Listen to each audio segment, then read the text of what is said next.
Hello दोस्तों, कैसे हैं आप लोग। उम्मीद करता हूं कि आप लोग ठीक ही होंगे और अपनी तैयारी में जुटे होंगे। दोस्तों, मैं नंदलाल एम साइंस क्लास पर आप सभी लोगों का स्वागत करता हूं। दोस्तों, पिछले वीडियो में हमने प्राकृतिक संख्या और संवर्ग नियम के बारे में जरा देखा था और उसी क्रम को जारी रखते हुए आज भी हम कुछ ऐसी ही बातों पर चर्चा करने वाले हैं। तो चलिए जरा देखते हैं कि हमने प्राकृतिक संख्या के योग में संवर्ग नियम को देखा था और उसके बाद अगर हम जहाँ प्राकृतिक संख्या है वहां पूर्ण संख्या रख देते हैं तो बातें जो है जितने नियमों का पालन जो है प्राकृतिक संख्या करती है उन्हीं सारे नियमों का पालन जो है पूर्ण संख्या भी करती है। तो इसको ना देखते हुए हम जो है पूर्णांक के बारे में जरा देखते हैं कि यहाँ आपको दिया गया कि पूर्णांक क्या है, पूर्णांक प्लस पूर्णांक, पूर्णांक प्लस पूर्णांक और रिजल्ट जो है वो आपका पूर्णांक ही आएगा। क्या ये सत्य है या नहीं है? तो पूर्णांक प्लस पूर्णांक एक पूर्णांक ही आएगा। अगर यहाँ एक छोटा सा रिजल्ट मैं देखूं कि भाई 3 प्लस मान लीजिए 5 बराबर आपका 5 3 कितना आ गया 8। तो हम देखेंगे कि ये क्या है, एक पूर्णांक है, ये भी क्या है एक पूर्णांक है और ये भी क्या है एक पूर्णांक है। इसका मतलब कि पूर्णांकों के योग में संवर्ग नियम का पालन होता है। अच्छा, अब अगर इस पे हम कोई माइनस भी ले लेते हैं, मान लीजिए आपसे कहा गया कि भाई 3 माइनस 5, माइनस नहीं बल्कि अभी रहने दीजिए इसको। दूसरा जरा देखते हैं तो पूर्णांकों का जो योग होता है, पूर्णांकों का जो योग होता है वो संवर्ग नियम का पालन करता है। दूसरी अगर हम बात करें कि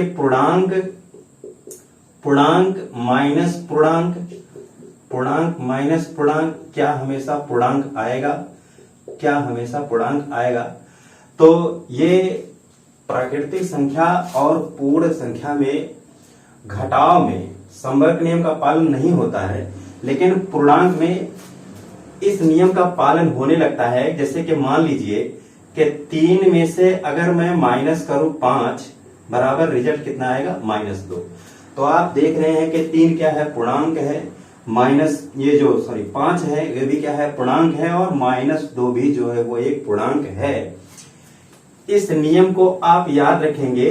पूर्णांकों के घटाव में, पूर्णांकों का जो घटाव है, हमने देखा था कि प्राकृतिक संख्या का घटाव जो है वो संवर्ग नियम का पालन नहीं कर रहा था, लेकिन पूर्णांकों का जो घटाव है वो संवर्ग नियम का पालन करने लगता है। इसका अर्थ ये है कि अगर किसी पूर्णांक से कोई पूर्णांक घटाया जाए तो रिजल्ट हमेशा आपको जो है एक पूर्णांक ही प्राप्त होगा। ये एग्जाम्पल भी है। अच्छा, दूसरी हमने प्लस का देखा, माइनस का देखा, अब एक जरा देख लेते हैं गुणे का कि पूर्णांक और गुणे में पूर्णांक, पूर्णांक गुणा पूर्णांक, रिजल्ट आपका क्या हमेशा पूर्णांक ही आएगा? तो भैया हाँ, किसी भी पूर्णांक को किसी भी पूर्णांक से गुणा करेंगे तो आपका रिजल्ट क्या आएगा? पूर्णांक ही आएगा।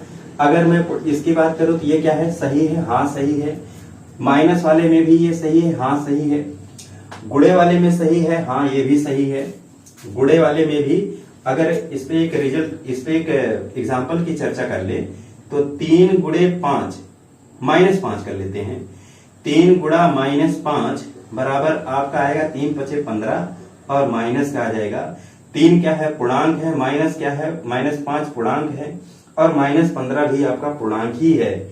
तो इसका मतलब यह है कि पूर्णांकों का जो गुणा होता है वो सदैव संवर्ग नियम का पालन करता है। क्योंकि पूर्णांक को किसी भी पूर्णांक से गुणा कराएंगे तो आपका रिजल्ट जो है वो हमेशा पूर्णांक ही आएगा। अच्छा, अब अगली बात भाग पे कर लेते हैं। भाग में भी क्या ये नियम का पालन होगा? भाग में चलिए यहां जरा देख लेते हैं कि पूर्णांक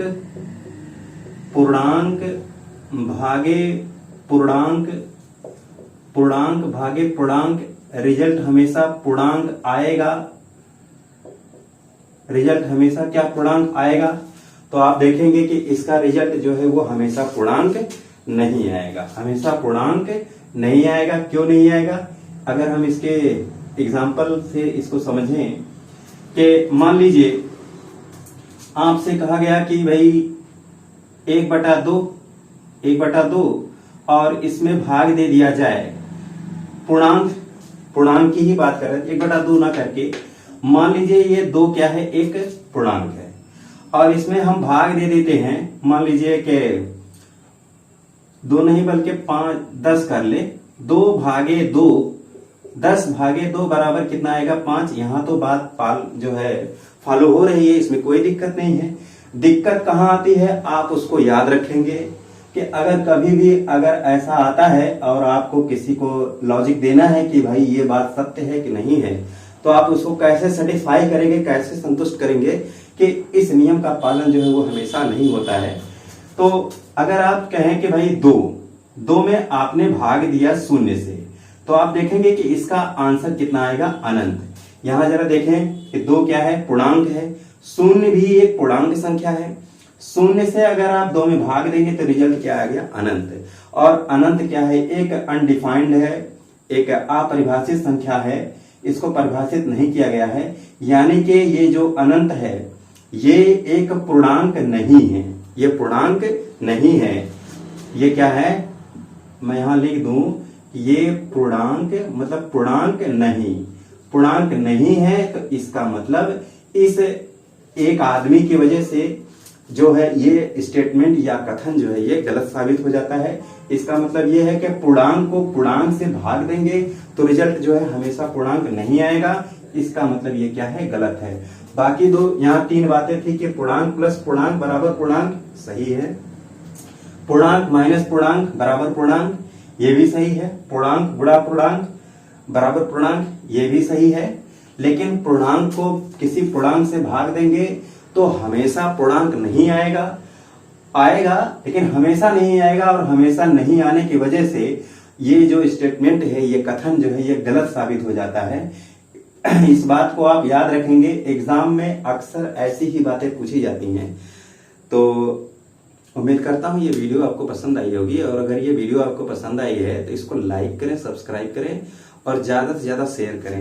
कमेंट बॉक्स में अपनी राय हम तक अवश्य पहुंचाएं ताकि हम लोग और भी अच्छी वीडियो आप तक पहुंचा सके। अगली जानकारी के लिए मिलेंगे अगले वीडियो में, तब तक के लिए नमस्कार, धन्यवाद।